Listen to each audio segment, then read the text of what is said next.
We're going to do a simple grilled mushroom recipe. These have already been cleaned, just water. What we're gonna do first is we're gonna take some olive oil and then just lightly coat it and toss the mushrooms in that olive oil. It's gonna give it some flavor. You can cut these up if you want, but I like to keep them whole because it's just easier to flip them. But also, it's I kind of like the way they look. We're going to sprinkle it with some salt, black pepper. Part here, this is a vegetable grill as it keeps vegetables from falling in between the little grades. First is we're gonna take some olive oil. We're just gonna put it on a paper towel and then we're going to spread it. What this does is it flavors the food, the grill, but it also keeps the mushroom from sticking. You hear that sizzle? We want this hot. If you want, you can separate the cap from the stem and then cook it like that, like how I have this here and there.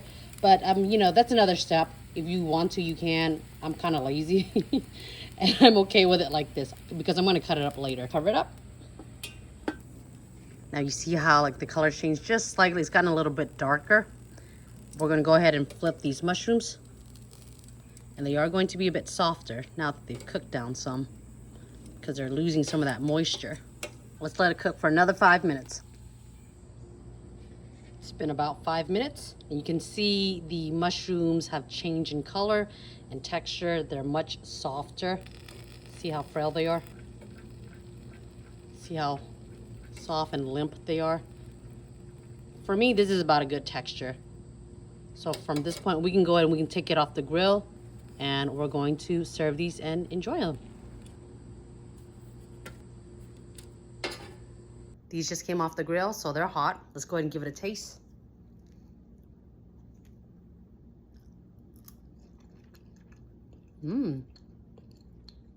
It has a very light taste. To me, it almost reminds me of a cross between mushrooms and almonds. It's really good. If you like mushroom flavor, this is a good one for you. I don't think it's as strong as a lot of other mushroom flavors, but it does have like this nuttiness to it. This nutty quality to it that I really appreciate. If you're lucky enough to find one of these and positively know how to identify them, it's an excellent mush to have. So let's cut this up. There's really no special way of slicing these. I just lay them down and then I just slice them into bite-sized pieces. Now some people will say that the sack, this bag here, is not edible. It is. At least for me, it has been. Like I've eaten it plenty of times. And so this is the sack, the vulva. The texture is different from the rest of the mushroom. When it's grilled, it becomes more stiff, but it's still soft enough. If you cook it like when you saute it on a pan with like butter and oil, it does get softer. It is mushier. That's why I prefer grilling it, but sometimes I just don't want to put the grill together because it's a lot of work and I smell like smoke. But it's a fantastic, delicious result if you want to take that extra effort. But yeah, the vulva, definitely edible. Why waste food, right? Yeah, I was like that with the steak. It's just awesome. No. For today's recipe, we're going to saute in a pan with some thyme. First, we're going to start by removing the caps. I'm going to slice the stems up into thinner pieces so that it cooks a little bit quicker. Totally optional, you don't have to do it, but I want to do it. We've got a hot pan. We're going to add olive oil and just enough to coat the bottom. This is roughly a tablespoon, maybe 2 tablespoons. We just want the bottom to be coated. I'm gonna do the caps first. It really doesn't matter, but you wanna go ahead and just add your mushroom. Shake it around. We want this to be spread out. So to help it cook down, we're gonna salt it just a little bit. Move that around. You really want this pan to be well oiled because the mushroom can stick to the pan if it's not greased enough. These cook down quite a bit. We're gonna add just a little bit of garlic powder, some black pepper. Then we're gonna add some butter.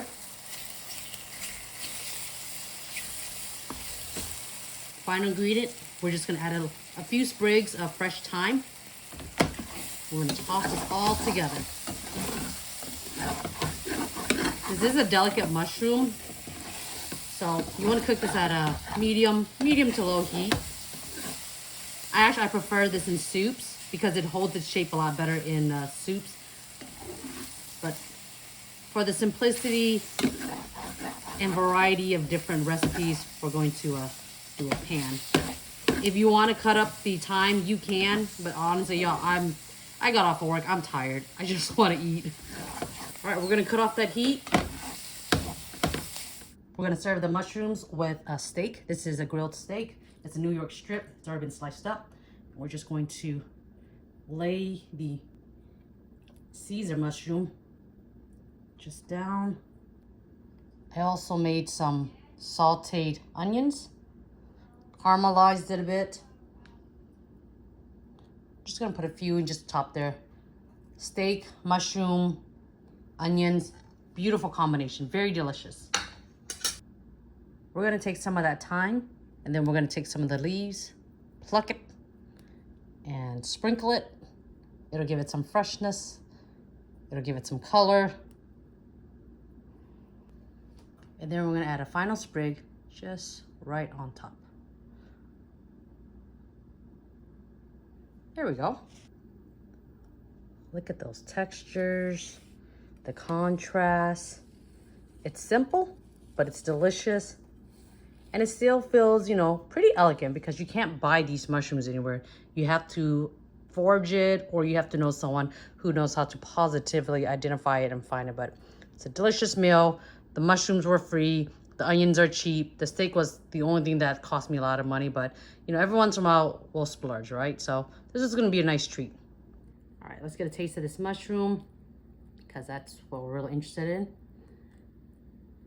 This is the cap. No lie, this is the cap. It's soft, not mushy, but it is soft. It's gonna be softer than like your typical white button mushroom. And at the end, there's like a slight crunch to it. And this is the stem with the vulva, the sac. That part, it's more firm.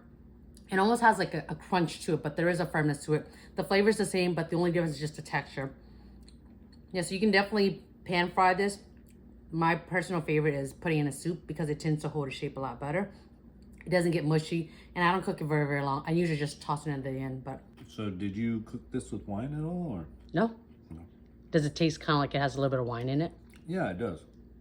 I mean, the mushrooms definitely make it, and the onions just add that little bit, just like they're supposed to. Yeah. It's like a supporting role. Mm-hmm. Yeah, and the texture of the mushrooms is